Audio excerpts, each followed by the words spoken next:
La recherche d'extraterrestres est en cours. Avec le lancement réussi du télescope James Webb, la recherche de planètes comparables à la Terre est devenue un sujet passionnant qui retient l'attention du monde entier. Au-delà du télescope James Webb, d'autres outils sont utilisés pour trouver de bonnes candidates semblables à la Terre. Le satellite TESS et le télescope Kepler sont à l'avant-garde de la recherche de nouvelles terres. Une fois que nous aurons écarté quelques questions philosophiques épineuses, nous examinerons de près ces deux recherches et ce que le télescope James Webb espère trouver. Alors, pourquoi cherchons-nous des planètes semblables à la Terre ? Parce qu'on peut.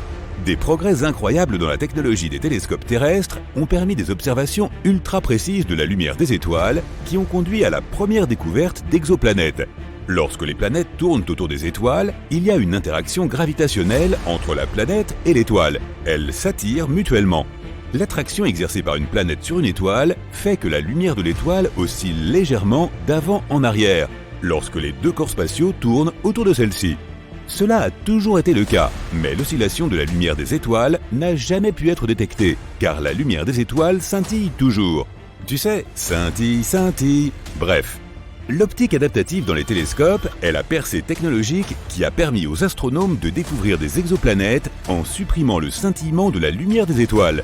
Des ressorts mécaniques placés sous les miroirs des télescopes les courbent très légèrement pour neutraliser la distorsion, le scintillement, causé par la lumière stellaire qui traverse l'atmosphère terrestre. Sans le scintillement de la lumière des étoiles, on peut observer la légère oscillation causée par les étoiles qui exercent une attraction gravitationnelle sur leurs astres. Plus l'oscillation est grande, plus il y a de planètes. C'est ce qu'on appelle la méthode astrométrique de détection des exoplanètes. N'est-ce pas un peu compliqué ?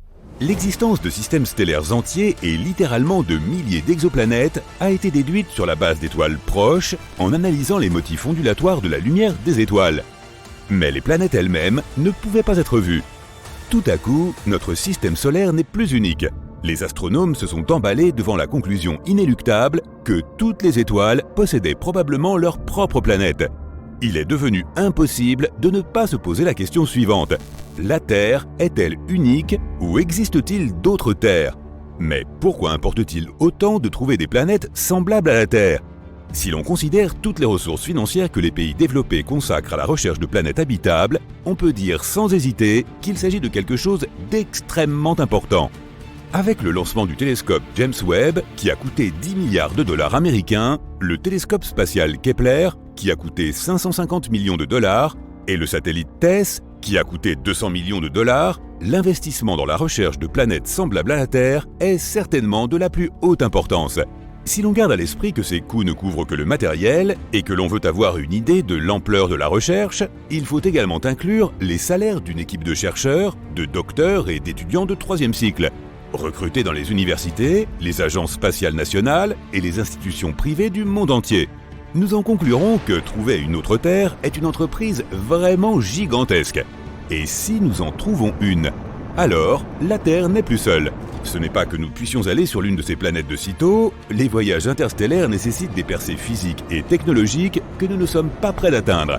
Mais le seul fait de savoir qu'il existe des planètes dans la Voie lactée qui ressemblent à la Terre dans tous ses aspects essentiels, comme l'eau liquide, l'oxygène et l'habitabilité, rendra l'espace moins inquiétant, plus accueillant et plus passionnant à étudier et à explorer.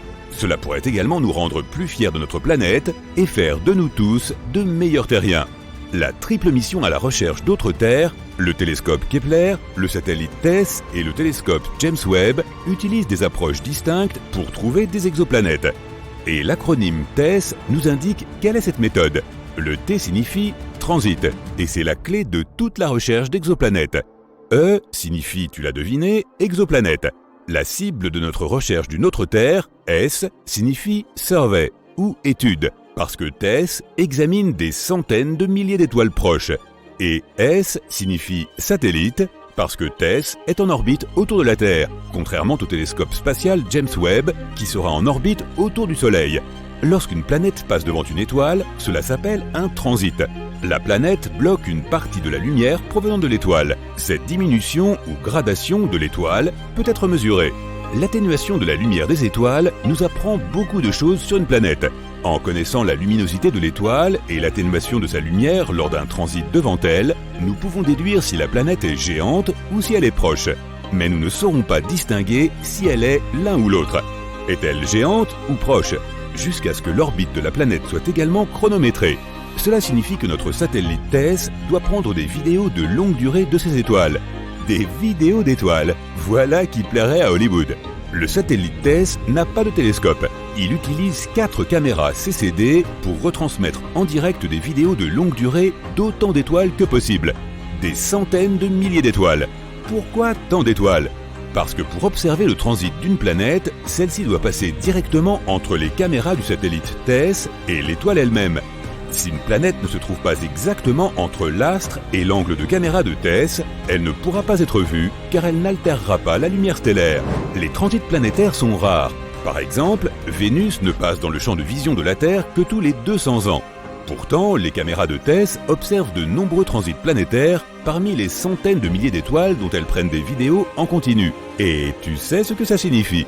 Cela signifie qu'il doit y avoir des centaines ou des milliers de fois plus de planètes que celles qui sont observées par la méthode des transits. La conclusion que chaque étoile pourrait être entourée de planètes semble donc inévitable. Les planètes sont partout. Et maintenant, tadam! Le télescope spatial James Webb, avec son miroir géant de 6,50 m de large, se joint à la recherche. C'est un prodige technologique, une merveille du monde moderne, un miracle d'ingénierie avancée.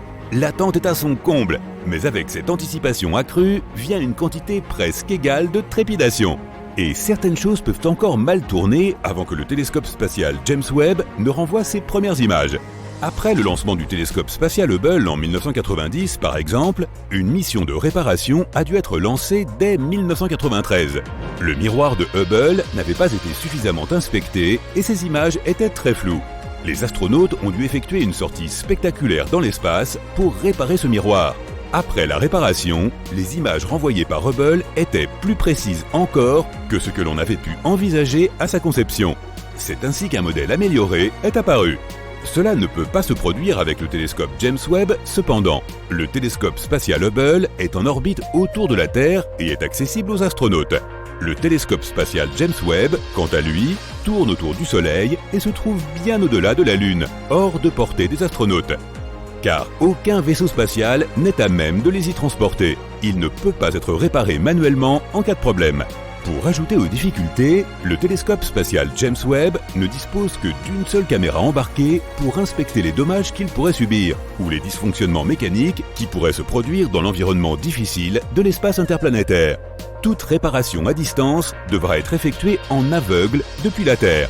Le télescope spatial James Webb est maintenant entièrement déployé.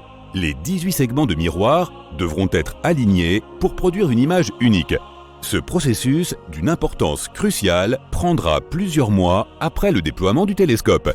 70 des 286 premières missions d'observation du télescope visent des exoplanètes.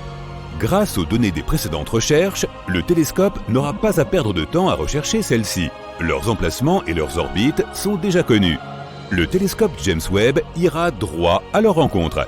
Le télescope spatial James Webb n'est pas un télescope optique dans le même sens que le télescope spatial Hubble ou tout autre télescope ordinaire qui capte la lumière visible. Il perçoit la lumière infrarouge. Les images des planètes devraient ressembler à des points lumineux, un peu flous si elles ont une atmosphère. Ces spectres planétaires fourniront le plus d'informations sur une exoplanète. Tout gaz entourant une exoplanète absorbera une partie de la lumière des étoiles lorsque celle-ci traversera son atmosphère. Supposons qu'il y ait du méthane dans l'atmosphère de la planète, de l'oxygène et du dioxyde de carbone, les gaz les plus à même d'indiquer des traces de vie. Dans ce cas, le télescope James Webb sera en mesure de les détecter par analyse spectroscopique. Un portrait complet de l'exoplanète peut être formé à partir des informations infrarouges. Ses plages de température, son contenu atmosphérique, la probabilité de la présence d'eau liquide et même la probabilité de la vie. Et ça, ce n'est pas négligeable. Le télescope spatial James Webb a également d'autres missions à accomplir. Il est chargé d'examiner la formation des étoiles et des planètes dans les nébuleuses de la Voie lactée. La compréhension de la formation des systèmes solaires fait partie de la recherche d'une autre Terre. En détectant la lumière infrarouge, le télescope spatial James Webb scrutera les galaxies les plus éloignées, celles dont la lumière visible est bloquée par la poussière et le gaz. Ces galaxies lointaines se sont formées peu après le Big Bang. La formation des galaxies est une mission essentielle pour le télescope James Webb. Ces galaxies les plus anciennes s'éloignent en accélérant si vite que la lumière qu'elles émettent est étirée en dessous de la fréquence du spectre visible, dans l'infrarouge. Le grand télescope peut voir ces galaxies auparavant invisibles. Nous espérons en apprendre davantage sur la mystérieuse énergie noire qui est à l'origine de l'expansion de notre univers à une vitesse toujours croissante. Nous avons donc bon espoir que le télescope spatial James Webb élargira considérablement nos connaissances sur cet univers étonnant dans lequel nous vivons tous.